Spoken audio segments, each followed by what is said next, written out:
Rádio Maria apresenta Catequese sobre os dogmas marianos, com Padre Warley.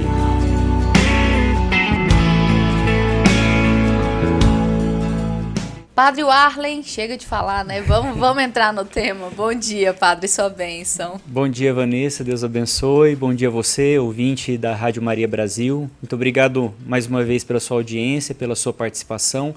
É uma grande alegria estar novamente no terceiro dia da nossa formação sobre os dogmas marianos, né?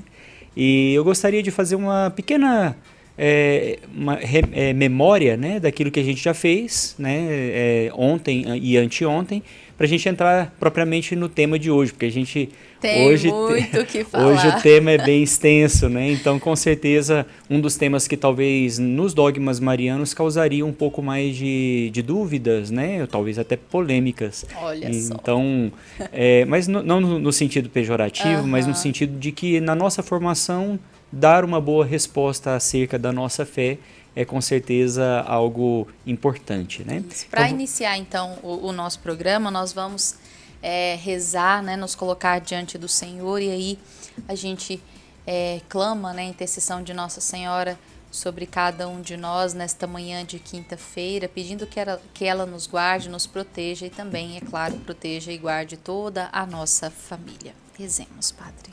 Em nome do Pai, do Filho e do Espírito Santo. Amém. Amém. Vinde, Espírito Santo, enchei os corações dos vossos fiéis e acendei neles o fogo do vosso amor. Enviai o vosso Espírito e tudo será criado e renovareis a face da terra. Oremos. Ó Deus, que instruístes os corações dos vossos fiéis com a luz do Espírito Santo, fazei que apreciemos retamente todas as coisas segundo o mesmo Espírito e gozemos sempre da sua consolação, por Cristo Senhor nosso. Amém. Ave Maria, cheia de graça, o Senhor é convosco. Bendita sois vós entre as mulheres, e bendito é o fruto do vosso ventre, Jesus. Santa Maria, Mãe de Deus, rogai por nós, pecadores, agora e na hora de nossa morte. Amém. Em nome do Pai, e do Filho, e do Espírito Santo. Amém. Amém. Hoje o nosso tema é sobre a virgindade perpétua de Maria.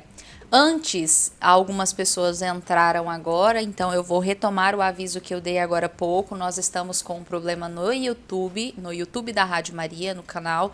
Então, a gente não vai conseguir transmitir o programa hoje pelo YouTube. Avise, né, todos os seus amigos que você convidou durante essa semana para participarem, para assistirem a este programa, e avisem a todos que nós estamos com a transmissão pelo Instagram, pelo Facebook e também pelo aplicativo da Rádio Maria Brasil. Agora sim. Então vamos lá, né? Fazendo memória daquilo que nós vimos no primeiro dia, Maria Santíssima é Imaculada Conceição, né? Concebida sem o pecado original, permanecendo intacta, sempre santa, e o pecado, a mancha do pecado, não tem poder sobre ela, né? Esse dogma foi proclamado no ano de 1854 pelo Papa Pio IX, na bula papal Inefabilis Deus.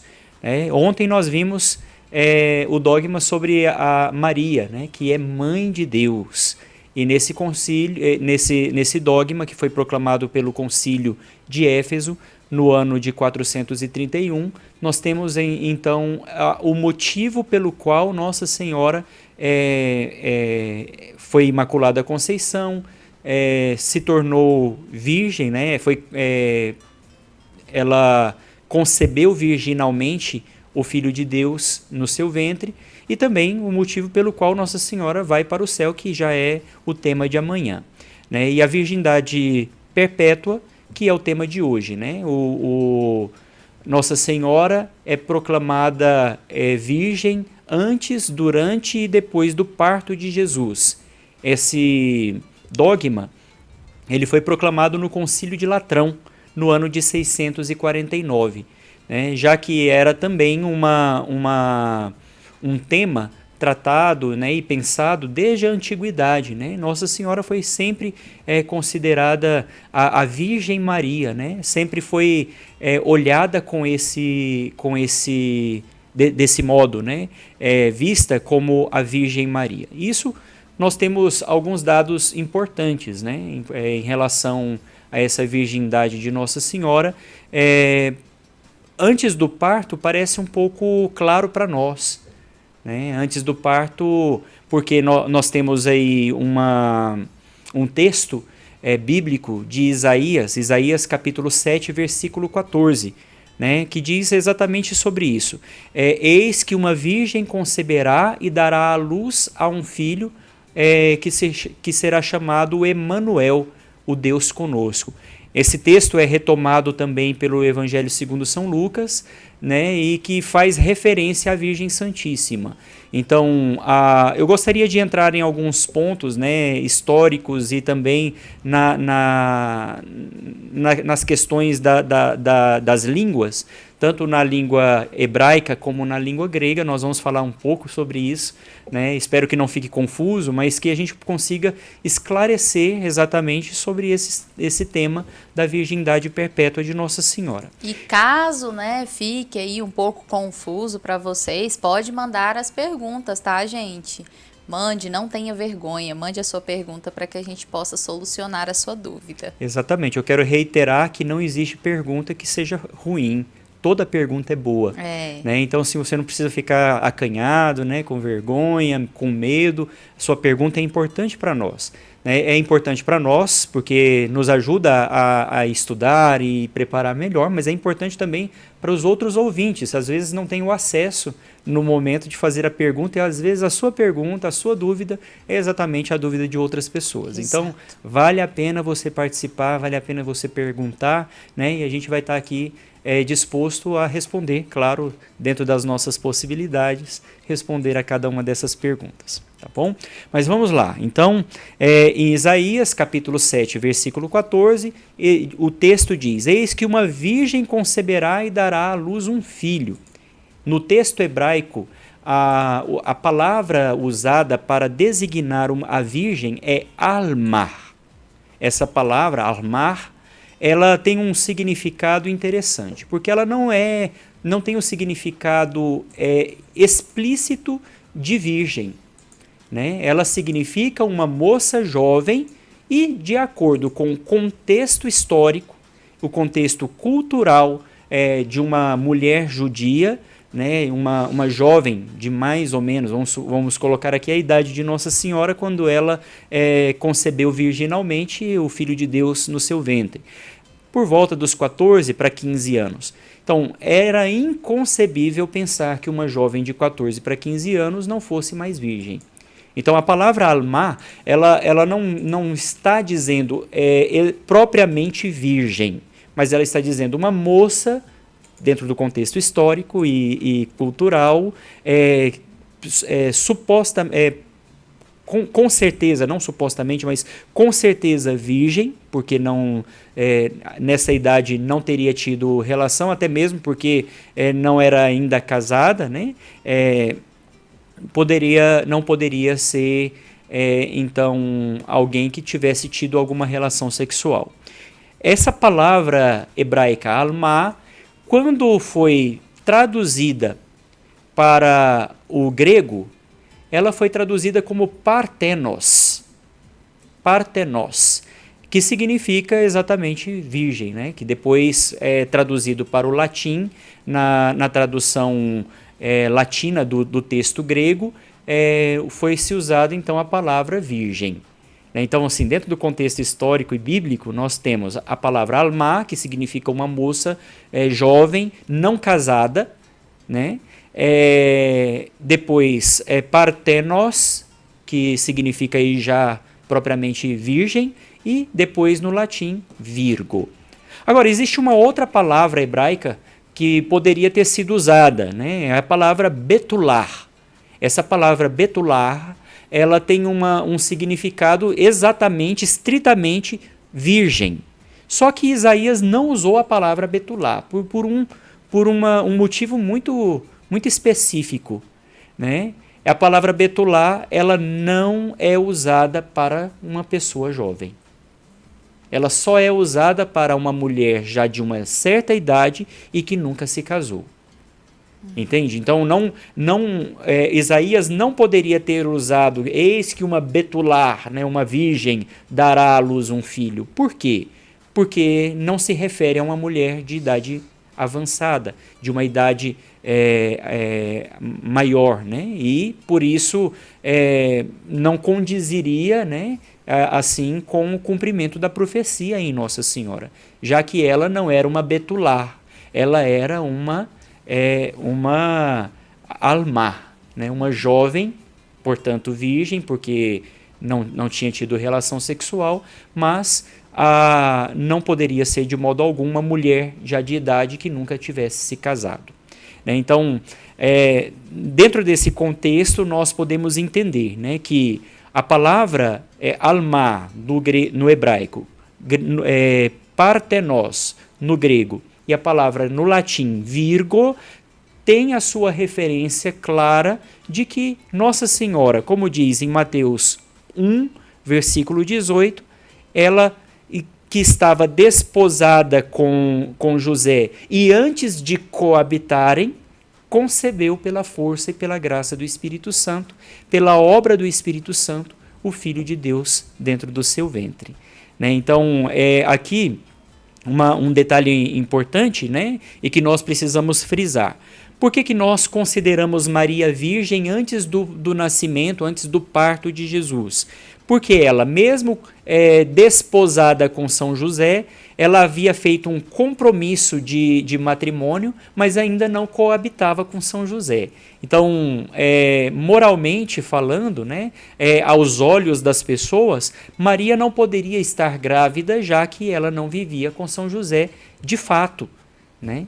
Ela estava comprometida com ele, mas ela não vivia, não coabitava ainda com ele, ela não vivia na mesma casa com ele, ainda não estava literalmente desposada, mas comprometida com São José. Então, portanto, antes do parto de Jesus, né, Nossa Senhora, cumprindo-se a profecia de Isaías, ela é de fato a virgem que concebe o seu filho, o Emanuel, né, Deus conosco. Aqui eu gostaria só de fazer uma ressalva, porque nesse texto de Isaías, que depois é citado também em Lucas, nós temos uma justificação, né, uma justificativa de que Maria é de fato mãe de Deus. Né? Uhum. Na profecia de Isaías, eis que uma virgem conceberá e dará à luz um filho, que será chamado Emanuel, que significa Deus conosco. Então, a virgem que concebe e dá à luz ao Deus conosco é com certeza a mãe de Deus. E depois, retomado no Novo Testamento, em Lucas, nós temos essa mesma passagem, né, fazendo memória e indicando o cumprimento da profecia, ela é com certeza a mãe de Deus. Então, só fazendo uma ligação com o dogma que nós refletimos no dia de ontem. Tá bom? Eu não sei se tem alguma dúvida, alguma coisa, Vanessa, em relação a isso. Não. Acho que é claro, né? A parte de Maria ser virgem antes do parto é baseado na Bíblia, baseado na tradição. Acho que fica muito claro. Todos compreendem, né? Eu acho que o que vem... Agora a coisa começa a apertar um pouco, porque é um pouco mais difícil de entender, né? Mas, bem, vamos lá, porque nós temos muita coisa. Eu acho, padre, que seria interessante. Ontem eu e o padre Arlen, a gente conversava um pouco a respeito, né, do tema que nós iríamos explanar hoje, né? E o padre, a gente falava sobre exatamente a questão da fé, né? Acho que seria interessante nós começarmos por aí, antes da gente entrar nesse tema propriamente dito, né, que vai causar um pouco de confusão, ou não, né, às vezes na cabeça das pessoas que estão nos ouvindo agora, de que a nossa mente, né, a nossa sabedoria, a nossa inteligência não alcança determinados pontos, né, da nossa religião, né, do cristianismo. Então, algumas coisas, de fato, a gente precisa usar da fé, não é mesmo, padre? Exatamente. A fé é, com certeza, essa graça divina dada por Deus, né, àqueles que se abrem para essa ação de Deus, e essa abertura se dá em primeiro lugar pelo batismo, né, para aderir a essas verdades, né. A fé é um tipo de conhecimento que não necessariamente subentende um entendimento racional. Vai além desse entendimento racional. É como se nós disséssemos assim: Jesus disse que é, a igreja está dizendo que é, então eu acolho como verdade de fé, porque essa verdade, ela me dá a salvação. Eu não entendo, mas eu aceito, eu quero. É o que a gente chama de assentimento da vontade, né? Eu uso dessa faculdade humana que eu tenho, que é a vontade, e pela vontade eu faço uma adesão, né? Essa adesão a essa verdade revelada. Então, o conhecimento da fé é um conhecimento baseado na revelação e não simplesmente ou propriamente dito nos raciocínios lógicos e racionais. Né? Vai além. Né? É o que Cristo deixou para nós, deixou na igreja. A igreja que é mãe, ela recebe a revelação, interpreta a revelação e nos oferece como alimento para a salvação. Né? Então, use agora da fé. Né? É claro que os argumentos lógicos são muito bons, importantes, nos ajuda a compreender, porque nada na nossa igreja, eu já digo para você por antecipação, nada é algo criado da cabeça de alguém e de modo ilusório. Tudo tem seu fundamento, né? O seu fundamento bíblico, dentro da história, dentro da geografia, dentro dos dados históricos, dentro da ciência. Né? A nossa fé é baseada em todas essas coisas e na tradição da igreja, tá bom? Então vamos lá, a virgindade de Maria no parto, né? Eu gostaria, antes de falar sobre o nascimento de Jesus, né? Nós ainda estamos no tempo do Natal, né? Quase acabando, mas ainda estamos no tempo do Natal, esse tema se torna um pouco mais próximo de nós pela liturgia, mas eu gostaria de destacar aqui 2 tipos de virgindade, né? Existe uma virgindade que a gente chama de virgindade moral, e ela significa que alguém que é virgem moralmente nunca tenha tido uma relação sexual. Né? Nada que se refira ao ato sexual, de nenhum modo. Né? Então, quando falamos que Nossa Senhora é virgem, nós dizemos que ela é virgem de modo moral. Né? Ela nunca teve relação sexual. Agora, existe uma outra coisa. Existe também a virgindade física. Né? A virgindade física se constata pela presença ou não presença do ímen. Né? O ímen é uma membrana que em algumas mulheres existe uma certa elasticidade que pode, na grande maioria das vezes, na primeira relação sexual, essa membrana que fica no órgão sexual feminino, ela se rompe. Ou algumas mulheres têm uma membrana tão flexível que não se rompe com o ato sexual. Então, nesse sentido, né, e pode haver alguma mulher que moralmente não é virgem, porque teve relação sexual, e fisicamente se constata o ímen, que fisicamente ela está com o ímen intacto. Então, fisicamente ela constatada a virgindade, mas moralmente não é virgem porque ela teve ato sexual. Agora, com Nossa Senhora aconteceu algo extraordinário, né? Ela nunca teve relação sexual e ela é intacta na sua virgindade. Por que eu estou dizendo que é algo extraordinário? Porque se o ímen não se rompe com o ato sexual, ele com certeza vai se romper, ou ele deve ser rompido para que haja o parto natural. Parto normal, né, que assim é conhecido. Hoje nós temos também, né, pela medicina, avanço da medicina e tudo mais, em muitos casos até salvam a vida da mãe, da criança com o parto cesariano. Né? Mas naquela época não existia isso. Né? Apesar de se conta na história que o parto cesariano começou exatamente na antiguidade, ainda na Roma antiga.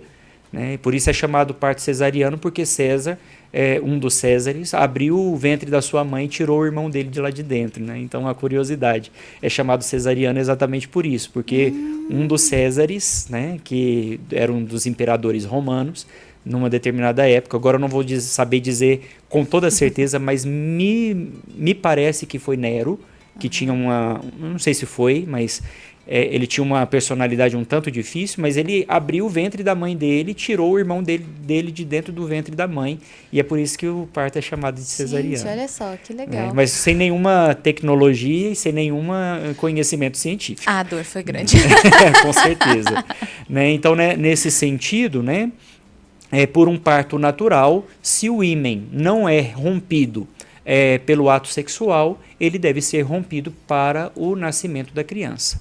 Acontece que o dogma a respeito da virgindade perpétua de Nossa Senhora diz que Maria Santíssima se manteve virgem, também no parto.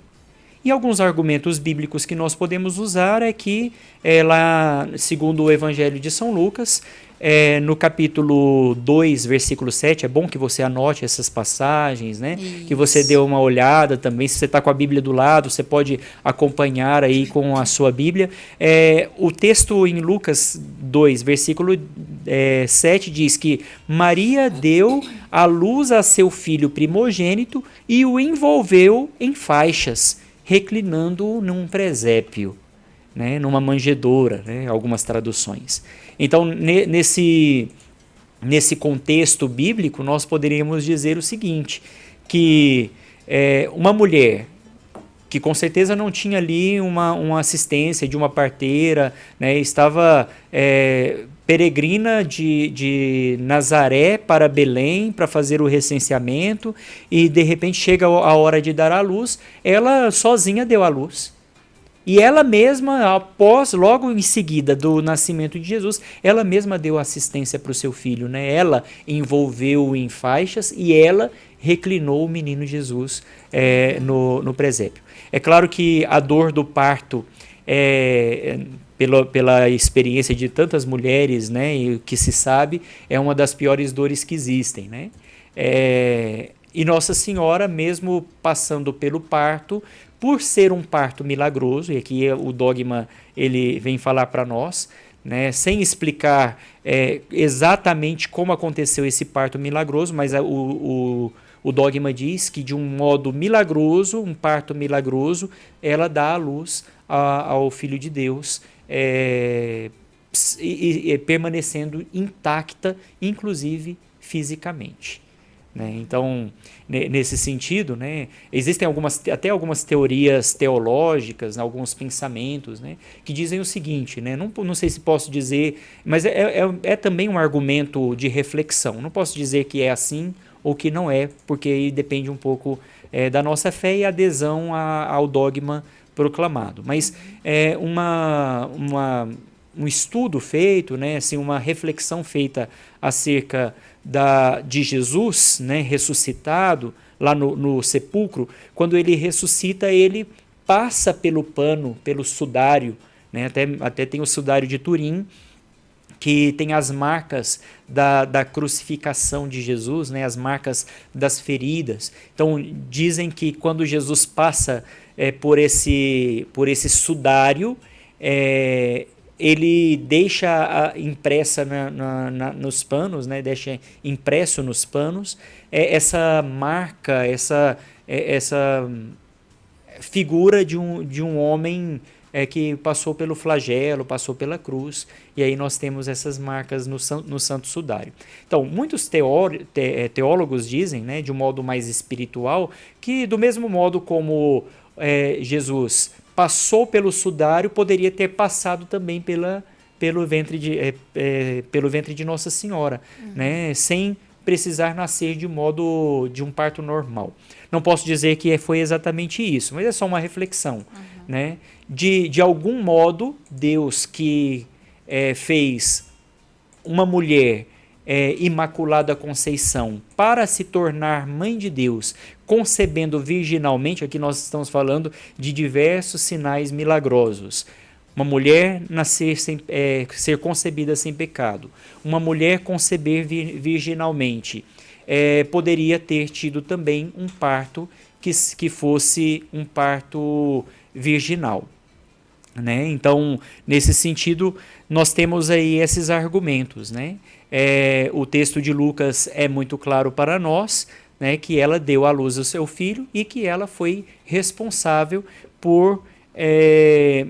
por cuidar, né, do seu filho, envolvê-lo em faixas, colocá-lo numa manjedoura. Então nós temos esse texto, né?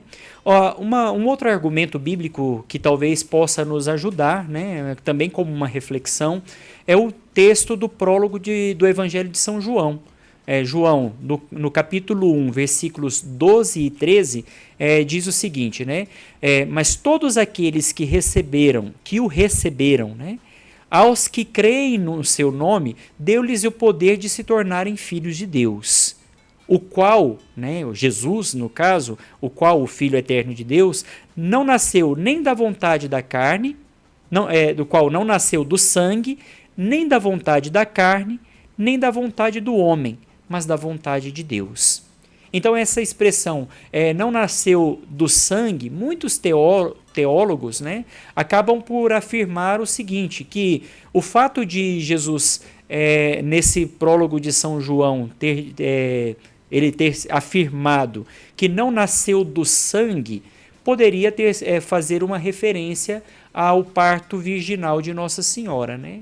Ao parto, ela ter se mantido virgem, porque ela, tendo concebido virginalmente, gerado o Filho de Deus, e Jesus nascido não de um parto normal, com certeza não teria ali a presença do sangue, né, o contato. Existe até uma reflexão acerca do pensamento dos judeus. O sangue é algo que poderia tornar alguém impuro, né? Tanto é que quando uma mulher dá à luz de parto normal, a presença do sangue na vida da mulher poderia trazer uma consequência, a consequência da impureza. Então, todas as vezes que alguém tinha o contato com o sangue, ela se tornava impura. Tanto é que existem algumas passagens bíblicas, né, do Antigo Testamento, principalmente nos relatos das leis dos judeus, que quando uma mulher está no seu período de menstruação, ela não pode ter relação com o homem, porque o contato com o sangue tornaria o ato sexual um ato impuro, né? Então, assim, só para que a gente tivesse essa reflexão, né, quando São João afirma não nasceu do sangue, poderia significar que Jesus nasceu de um parto milagroso, portanto, sem o contato com o sangue. É comum, né, que no 40º dia após o nascimento de Jesus, faça-se a apresentação no templo, né? Era o tempo do resguardo, que muitas vezes as mulheres no tempo de hoje faz, né? Eu não sei se no tempo de hoje em dia é tão rápido, mas antigamente tinha um resguardo de 40 dias, mais ou menos, que era mais ou menos o tempo em que uma mulher que dava à luz no tempo de Jesus, no tempo de Nossa Senhora, por exemplo, né, e que precisava ir no templo para fazer uma oferta de purificação. Nós até no terço rezamos, né, que temos a apresentação do menino Jesus no templo e a purificação de Nossa Senhora. Não que Nossa Senhora precisasse ser purificada. Ela não precisava, porque ela é plenamente pura e santa. Mas por que se faz esse mistério, né?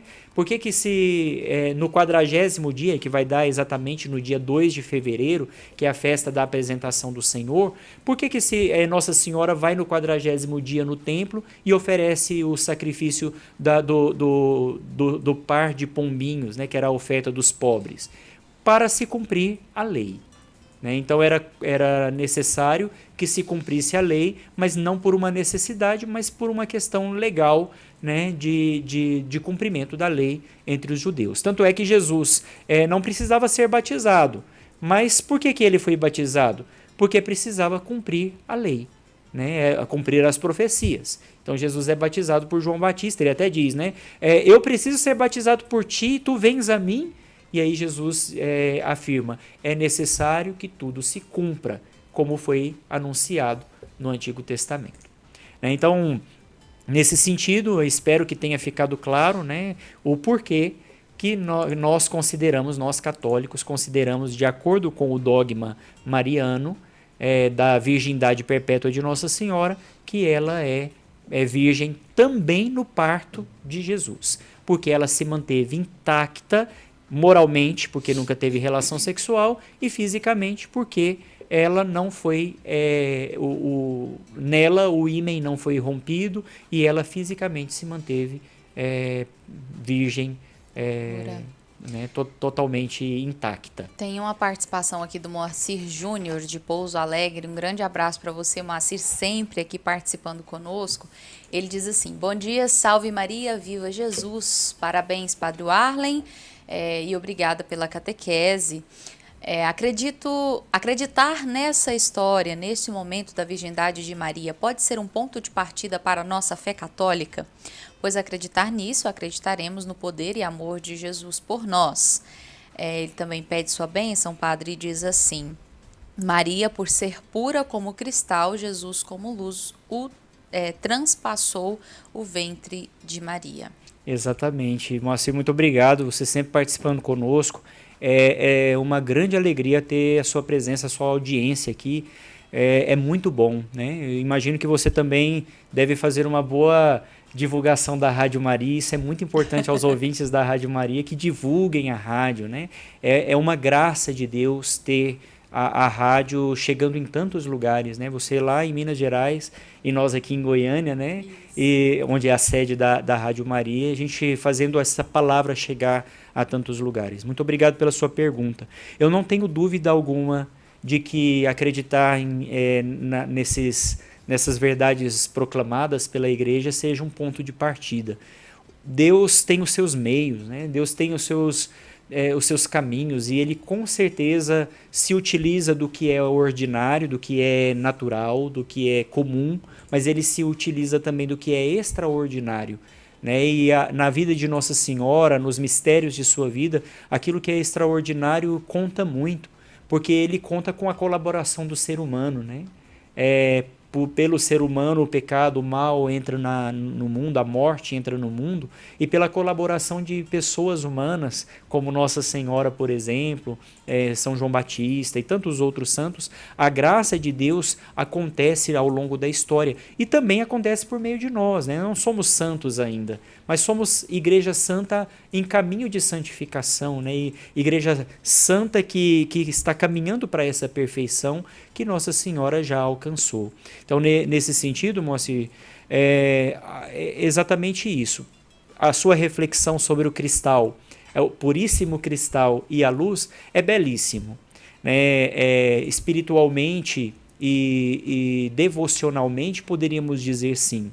É possível que Cristo como luz tenha passado pelo ventre de Nossa Senhora nesse puro cristal, que representa esse puro cristal, essa pureza plena e total. Então, fica uma boa reflexão, sim, uma reflexão piedosa e bonita, e espiritual, sobre o parto virginal de Nossa Senhora, quando deu à luz ao seu Filho Jesus. Tá bom? Obrigado mais uma vez, sua participação é muito importante para todos nós. Tá bom? Então, Vanessa, acho que, não sei se tem mais alguma outra dúvida, mas acho que a gente pode passar para um outro tema, né? Para a sequência, até mesmo porque a hora vai adiantada. E ainda temos muitas coisas, né? Mas existem alguns questionamentos a respeito de Maria Santíssima não ter se mantido virgem após o parto, né? E muitas vezes temos argumentos dos nossos irmãos protestantes a respeito dos irmãos de Jesus. Olha só, biblicamente, dentro do Evangelho, nós temos um relato que poderia causar confusão, dúvida no coração, na mente de muitos católicos. E eu tenho relatos, né? Tenho experiência com tantos católicos que vinham até mim falando: padre, eu não consigo mais acreditar na virgindade, na pureza de Nossa Senhora, porque na própria Bíblia está dizendo que os irmãos de Jesus estão fora da casa e estão querendo te ver, né? Texto que nós encontramos tanto em Marcos como em Mateus. E esse texto poderia causar uma confusão, né? Na cabeça, né? No coração dos católicos. Agora, eu gostaria então, já fazendo essa introdução acerca dos irmãos de Jesus, né, porque é o grande argumento dos protestantes em relação à virgindade de Maria após o parto, que eles dizem o seguinte, que Maria, tudo bem, Jesus nasceu, foi concebido virginalmente, nasceu Maria ainda era virgem, mas depois ela teve uma vida comum, como casada, né, como alguém que teve relações sexuais com São José, porque era costume, era natural e nem era pecado. E de fato, o ato sexual dentro do matrimônio não é pecado, é visto como uma grande bênção, uma dádiva de Deus, um grande bem, né? O ato sexual não pode ser olhado como algo pecaminoso se é feito, se é realizado entre um homem e uma mulher que pelo sacramento do matrimônio se uniram diante de Deus e da igreja, né? Então, para Nossa Senhora, de acordo com os costumes judaicos, casada com São José, ela não teria cometido nenhum pecado se tivesse tido o ato sexual, né, a vida conjugal com São José. O fato é que ela não teve, né? Muitas pessoas dizem que falam dos irmãos de Jesus, e a Bíblia fala, né, o Evangelho fala dos irmãos de Jesus, mas me fale na Bíblia um lugar que fala dos filhos de Maria. Será que existe, Vanessa? Não existe, de modo algum, não existe nenhum lugar dentro da Bíblia, dentro do Evangelho, que se refira aos filhos de Maria. Fala dos irmãos de Jesus, mas não fala dos filhos de Maria. Existem algumas pessoas, né, que até dizem que São José talvez tivesse tido uma família anteriormente a Nossa Senhora, o que eu acho muito improvável, né? São reflexões teológicas, argumentos que muitas pessoas vão tendo para poder tentar justificar o fato de São José, por exemplo, ter tido uma outra família. Dizem até que ele já era de uma certa idade, uma diferença de idade muito grande com Nossa Senhora, mas esses argumentos, para mim, não contam muito, até mesmo pelo que eu vou tentar explicar hoje, né, e tentar explicar agora com relação ao contexto bíblico em que está inserido a palavra irmão, né?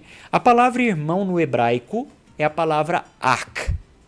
Essa palavra significa irmão com todas as suas variações, porque assim como todas as línguas, o plural fica um pouco diferente, né? Mas a palavra ak significa, no hebraico, significa irmão. Que quando foi traduzido para o texto grego, a palavra usada para irmãos é a palavra adelphos, ou no plural adelphoi, né? Que significa irmãos, né? E depois no latim, frater, né? Então nós temos essas derivações dentro do contexto bíblico. Agora, no Antigo Testamento, a palavra ak pode ter muitos, mas muitos significados. Pode ser irmão de sangue, né? Ak, que significa irmão, pode ser irmão de sangue, ou seja, alguém que duas pessoas que tenham nascido do mesmo pai e da mesma mãe. Uhum. Só que pode ser também alguém que tenha nascido do mesmo pai e não da mesma mãe, ou da mesma mãe e não do mesmo pai. Uhum. Né? Pode também ter o significado, né, de parentes. Você pode anotar aí as referências bíblicas. Gênesis 13, versículo 8, por exemplo. Agora a gente vai falar sobre ela, né? Então vale a pena você dar uma olhada. Ou também pertencentes à mesma tribo, né? A mesma tribo de Israel. Em 2 Samuel, capítulo 19, versículo 12, fala de irmãos como pertencentes à mesma tribo. Ou pertencentes ao mesmo povo. No livro do Êxodo, capítulo 2, versículo 11, fala sobre isso, né? Êxodo 2, capítulo 11, fala pertencentes ao mesmo povo, chamados de irmãos, né? Ou pertencentes à mesma natureza humana, né? Em Gênesis 9, versículo 5, e em Mateus, capítulo 5, versículos de 22, e Mateus, capítulo 7, versículo 3.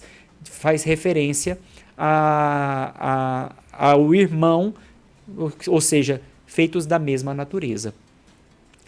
Ou os nascidos pela fé, pelo batismo, que invocam o mesmo Pai Celeste, né? Nós que somos batizados, né? Eu e você, Vanessa, somos irmãos, né? Porque nascemos pelo batismo e pertencemos à mesma natureza, participantes da natureza divina, pelo batismo somos irmãos. Né? Então, essa palavra, né, e tantas outras, né, outros significados da palavra irmão. Então, irmão, ak, no hebraico, tem muitos significados. Então, tendo muitos significados, não necessariamente os irmãos de Jesus citados no Evangelho sejam realmente irmãos de fato. Né? Então, nós temos isso aí. Eu gostaria de dar um exemplo, né? Eu uma vez fiz uma pesquisa, até eu escrevi uma carta para um irmão protestante, e nessa carta para esse irmão protestante eu fui fazer uma pesquisa muito aprofundada, né? E pesquisei no dicionário hebraico-português, né? Tem aqui todas as referências, depois se vocês quiserem posso deixar. E aí ele fala sobre a palavra ak, né? No hebraico, que tem o seu plural e tudo mais, né? Mas ele diz assim, o significado de ak em hebraico é irmão, parente, diversos graus de parentesco, indivíduo da mesma tribo ou povos, aparentados, amigo, companheiro e próximo. Então, no dicionário de hebraico, né, a palavra irmão tem todos esses significados.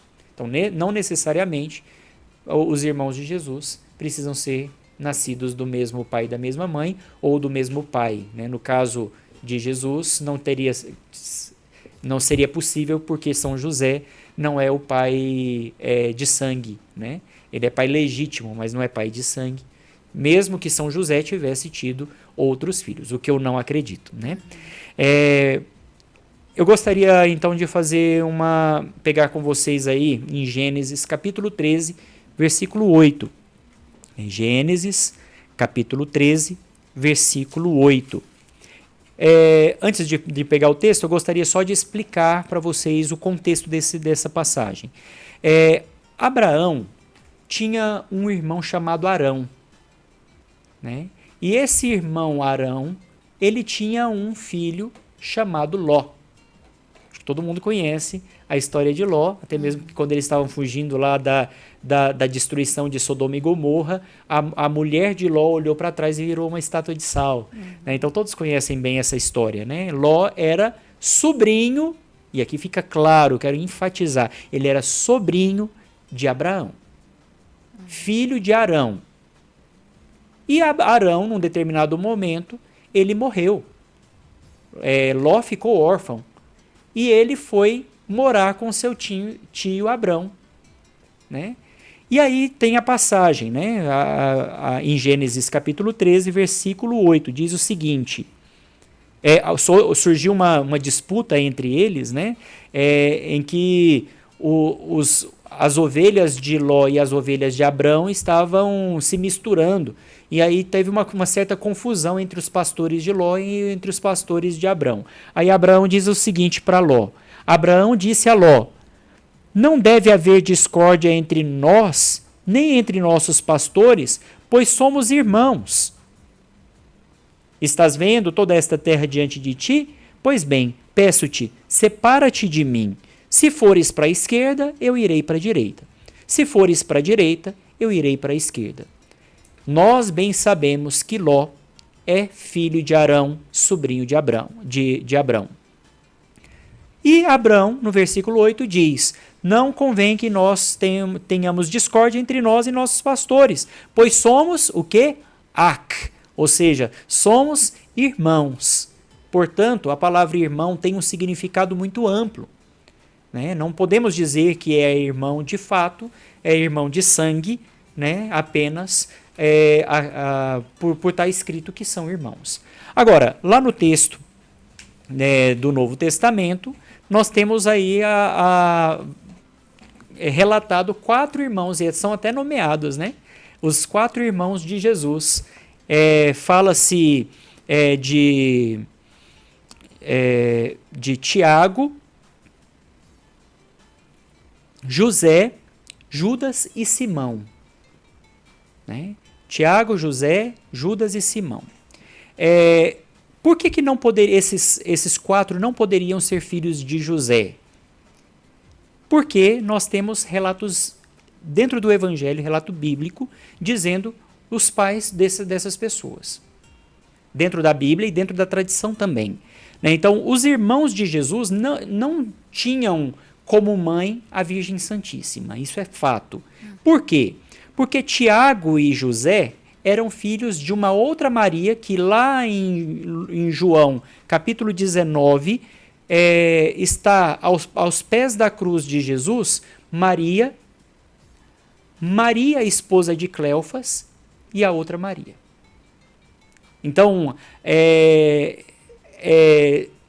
Maria, esposa de Cleofas, né, ela tinha 2 filhos, relatados dentro da palavra, dentro da Bíblia, que era Tiago e José.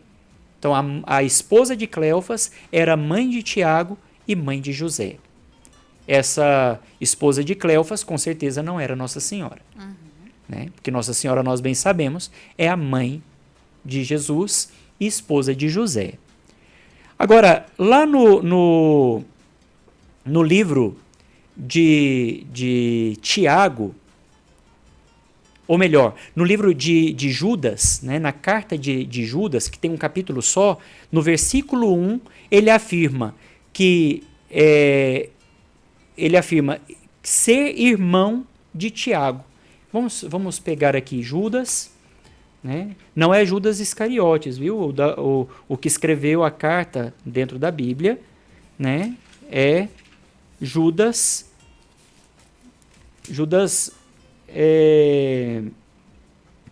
Tadeu, tá bom?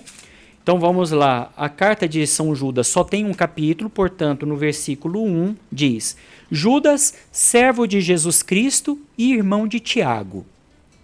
Só que na Bíblia no Evangelho nós temos 2 Tiagos. O Tiago, irmão de José, e o Tiago, irmão de João Evangelista, né? Porque nós temos o Tiago, filho de Cleofas, e o Tiago, filho de Zebedeu.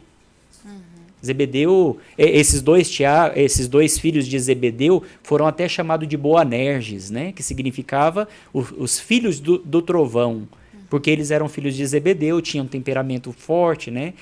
São João e São Tiago, filho de Zebedeu, tinham temperamento forte. Quando eles disseram assim, queres que nós rezemos e mande um raio que caia do céu sobre eles, porque eles não acolheram o evangelho nessa cidade? Jesus diz, eu não vim trazer esse tipo de mensagem, eu vim trazer a paz. Né? Então, o Tiago, filho de Zebedeu, não pode ser o mesmo Tiago, filho de Cleofas. Portanto, Judas é irmão de Tiago, filho de Cleofas. O Tiago, filho da mulher de Cleofas. Irmão de José, irmão de Judas. Então, Judas, José e Tiago, nós entendemos claramente pela Bíblia que são irmãos entre si. Né? Agora fica uma outra pessoa, né? Simão. Simão não tem relato bíblico falando que ele é irmão dos outros 3. Mas um escritor antigo, né, chamado Exegipo, ele afirma, né, pela tradição, aí não é bíblico, mas é da tradição da igreja, ele afirma que também Simão é irmão de Tiago, José e de Judas. Né? Então, se esses 4 têm uma mãe diferente da Virgem Santíssima, com certeza a Virgem Santíssima não é mãe dos irmãos de Jesus. Por que eu digo que acho muito improvável que São José tenha sido pai desses 4? Porque o pai desses 4 é o marido, Cleofas, né, que é marido dessa outra Maria relatada no Evangelho.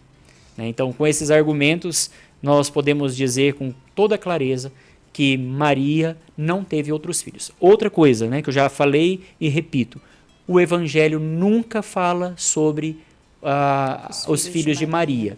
Fala sobre os irmãos de Jesus por causa de um contexto. Não existia a palavra específica para primo, parente próximo, ou tio e sobrinho. Todo tipo de parentesco era considerado irmão. E, para finalizar a nossa reflexão, um último argumento, né? Lá na cruz estava de pé Maria, a outra Maria, irmã de sua mãe, e Maria de Cleofas. Estava também João, né? O evangelista, que talvez estaria junto, se João fosse irmão, né? Ali de Tiago mesmo, o outro Tiago, ele estaria com a sua mãe, não com Nossa Senhora. Mas o fato é que João estava aos pés da cruz com Nossa Senhora, e Jesus disse para eles, né? Mulher, eis aí o teu filho, filho, eis aí a tua mãe. Certo?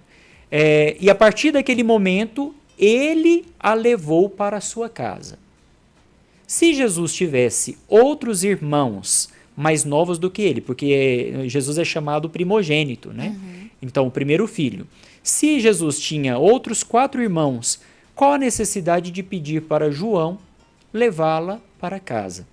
Já que uma mulher viúva, naquela época da crucificação de Jesus, Nossa Senhora já era viúva, São José já tinha morrido. Qual a necessidade de pedir para uma pessoa de fora levá-la para casa, senão os próprios filhos dela?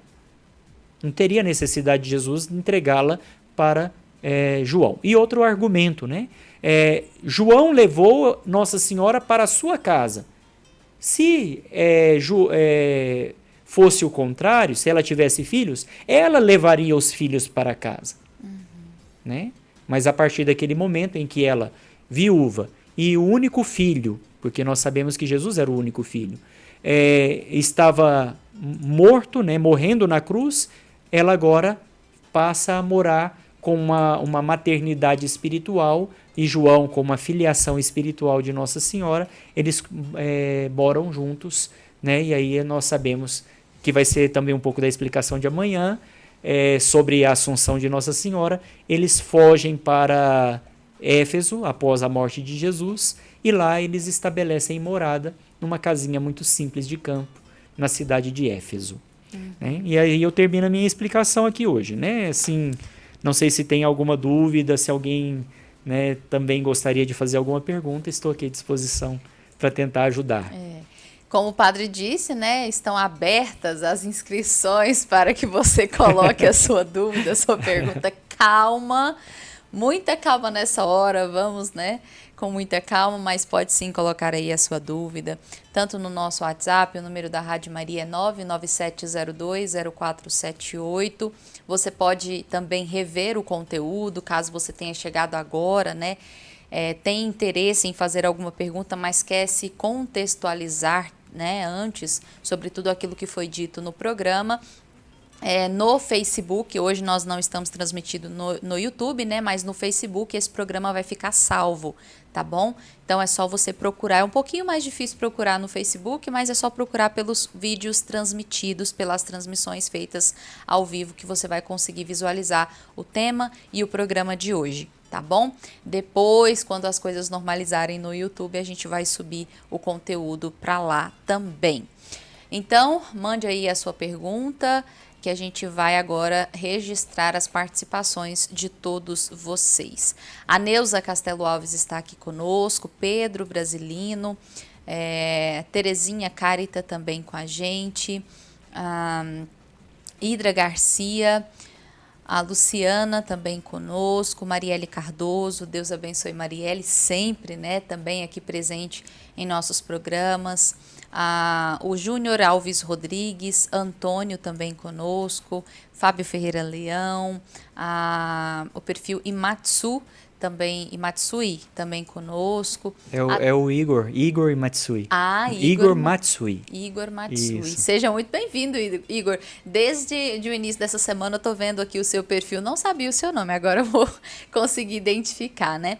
A Deise dos Santos, ela deseja bom dia, pede sua bênção, padre, e também deseja paz a todos. O padre daqui a pouquinho dá a bênção para todo mundo. A Maria Graça também conosco, Raiane Henrique, Valmir Vidal também com a gente, Frederico Alvarenga, Roberto Farias Neiva, também com a gente, a Hélia, Jeane Pereira, Maria Elvésia, a Selma Vieira também está com a gente, Neuza Casteloves deseja bom dia, pede a benção do Padre Warlen, também diz assim, explicação maravilhosa, sem dúvidas e bem esclarecido. Obrigada. Deus abençoe nós que agradecemos, né, pela participação de todos vocês. A Roberta Franceschini também está conosco. O Natan Hugo, ou Hugo Natan, também com a gente. A Petronília, ela diz assim, bom dia com alegria, sua bênção, Padre Warlen. Que bênção essa live. Eu sempre ficava intrigada com o fato de Maria ir ao templo para apresentar Jesus e ser purificada. O senhor quer comentar algo a respeito disso? Então, eu agradeço a Petronília, né? Está nos acompanhando agora sempre no nosso programa. De fato, Petro, né? Para os íntimos é Petro. É uma grande graça esse conhecimento, né? Eu fico feliz que tenha sido esclarecido para você, né, e para tantas outras pessoas. O fato de Nossa Senhora realmente ser apresentada não significa, só reiterando o que eu falei, não significa que ela precisasse ser purificada, mas simplesmente um cumprimento da lei, né? Ficaria estranho se Nossa Senhora não chegasse no templo e não oferecesse o sacrifício do par de pombinhos, que era a oferta dos pobres, quanto os ricos ofereciam um cordeiro, um bezerro, às vezes até um boi, dependendo da riqueza, da condição financeira que eles tinham, né? Nossa Senhora era pobre e ofereceu um par de pombinhos, né, para purificação. Mas não porque ela precisasse, mas só para cumprir mesmo a lei, porque senão ficaria muito estranho, né, ela não cumprir o que era prescrito na lei. E a palavra de Deus é muito clara, né? Desde o Antigo Testamento, a palavra de Deus ela explica exatamente tudo o que precisava ser feito, né? E inclusive João Batista em diversos livros, né, em que ele é citado, das anunciações que ele faz, né? Ele fala que isso precisava acontecer, né? Então, por exemplo, o batismo de Jesus, né? Não precisaria, Jesus não precisava ser batizado, mas ele foi batizado para que fosse cumprido, para que se cumprisse o que a palavra dizia, né, a respeito do Salvador. Então, tudo acontecia de acordo com o que estava na palavra, de acordo com o que os profetas haviam anunciado anteriormente, né, Padre? Exatamente isso. Era só o fato de cumprir mesmo o que era prescrito. Agradecendo aqui algumas participações ainda, a Rita Lucimar Soares também está conosco, Lila, o Pedro Oliveira, Joelma, Elizabeth Araújo, Gustavo Mendes Oliveira, o Pedro diz aqui, salve Maria Imaculada, Deus abençoe, salve Maria. A Elane Barbosa também conosco, Carla de Jesus Caixeta, Maria Aparecida Carvalho, minha parente, tô brincando, só pelo sobrenome mesmo. Deus abençoe, Maria Aparecida. A Maria Elvésia diz assim, sua bênção, Padre Warlen, dê uma bênção especial por minha família, em especial para a Mariana e a Fernanda. Deus abençoe, Maria Elvésia, é uma pessoa muito querida, de muitos anos que eu a conheço. Foi minha paroquiana na minha primeira paróquia, né? Isso há 14 anos atrás. Né? Então, Deus abençoe as suas filhas, Deus abençoe você e toda a sua família. De um modo muito especial, clamo à Virgem Santíssima que dê todas as bênçãos do céu sobre você. Amém. O Carlos Eduardo também conosco, um grande amigo, que Deus abençoe muito você, Carlos. Muito obrigada, viu, pela sua participação aqui em nosso programa. Eu me esqueci agora a cidade que o Carlos, do interior aqui de Goiás, que o Carlos participa conosco, mas, se não me engano, é da Diocese de Itumbiara. Goiatuba, se não me engano. Que Deus abençoe. Muito obrigada, viu, pela participação de todos. A Ângela Rezende também está conosco. Muito obrigada pela sua participação. E a Kelly Jaqueline diz assim, muito bom dia a todos. Sou de São Paulo, estou acompanhando o programa. Sou da Legião de Maria e estou ainda mais apaixonada por Maria. Olha só que bênção, né? Agradecemos Kelly Jaqueline pela sua participação também, né, pelo seu breve testemunho aqui. Que Deus abençoe muito você, que Deus abençoe a todos, né, os filhos de Maria que participam conosco e também todos os nossos ouvintes. Ultrapassamos um pouquinho hoje o nosso tema, né, gente? 11h02 nesse momento. Lembrando que o nosso programa é ao vivo e ele vai ficar salvo no Facebook. Caso você tenha chegado agora, nós estamos falando sobre os dogmas marianos e hoje nós falamos sobre a virgindade perpétua de Maria. Confira, né, o programa na íntegra lá no Facebook da Rádio Maria Brasil. Na data de hoje também fica o tema lá para que vocês possam localizar com mais facilidade. Padre, um recadinho para os nossos ouvintes, a nossa bênção também. Sim, o recado é o seguinte, não tem jeito de conhecer a palavra de Deus se a gente não estudar. Isso. Então, tarefa de casa. Catecismo da Igreja Católica, dos parágrafos 496 até o 507, você pode encontrar o que a igreja fala sobre a virgindade de Nossa Senhora. É um pouquinho mais extenso, são alguns parágrafos, mas vale muito a pena você dar uma olhada. Então, vou repetir do 496, parágrafo 496, até o 507. Então, essa é a tarefa de casa, né, para você aprofundar um pouco mais a respeito da virgindade de Nossa Senhora. Amém. Leiam, né, estudem, para que nós possamos, né, defender a nossa fé católica e aquilo que nós acreditamos também é fato. A gente não consegue amar aquilo que a gente não conhece e não consegue, com certeza, defender aquilo que a gente não sabe, que a gente não tem conhecimento. Então, estudem, é preciso também estudar. A Maria Aparecida Carvalho falou, gostaria de ser sua parente. Bom, o Padre Warlen falou hoje aqui, né? Nós somos irmãos em Cristo. Então, você com certeza é minha parenta. Que Deus abençoe muito você. Obrigada, viu? Por acolher aí a brincadeira, Maria Aparecida. Padre, por favor, nós agradecemos, né, primeiramente aqui o senhor por essa semana, por esses temas. Amanhã tem mais, viu, gente? Amanhã tem mais catequese falando sobre os dogmas marianos. Amanhã a gente vai falar, o padre já havia comentado, nós vamos falar sobre a Assunção de Maria. Imperdível, por favor, né? Divulguem esse programa. Entrem lá nas nossas redes sociais, peguem o banner e divulguem para todos os seus amigos, para que todos possam também ter acesso a esta explicação e também a este conteúdo. Na semana que vem nós voltamos normalmente com a Teologia do Corpo de São João Paulo II. Obrigada, Padre Warlen, pelo programa de hoje, por esta explicação e, por favor, nos dê sua bênção. Amém. Eu que agradeço essa oportunidade, né? E agradeço também a audiência de todos vocês. Foi muito bom, está sendo muito bom, na verdade, poder partilhar um pouquinho desses conhecimentos, né, e da Palavra de Deus. O Senhor esteja convosco. Ele está no meio de nós. Abençoe-vos o Deus Todo-Poderoso, Pai e Filho e Espírito Santo. Amém. Amém. Olha só, a Roberta Franceschini, né, uma voluntária aqui, juntamente com o Pedro, eles nos ajudam com as redes sociais da Rádio Maria, eles vão disponibilizar uma ajudinha para vocês lá no nosso canal exclusivo do Telegram. Ontem eu falei sobre esse canal, você adiciona a Rádio Maria, né, nos seus contatos, baixa o Telegram, dá um oizinho lá pra gente que a gente vai te adicionar nesse grupo exclusivo onde você vai receber estes conteúdos da Rádio Maria. Vanessa, como é que eu faço para ter acesso? Lá no nosso Instagram, deixa-me ver se rapidinho aqui eu consigo visualizar para poder mostrar para vocês. No Instagram tem a biografia da Rádio Maria Brasil. É isso aqui, ó.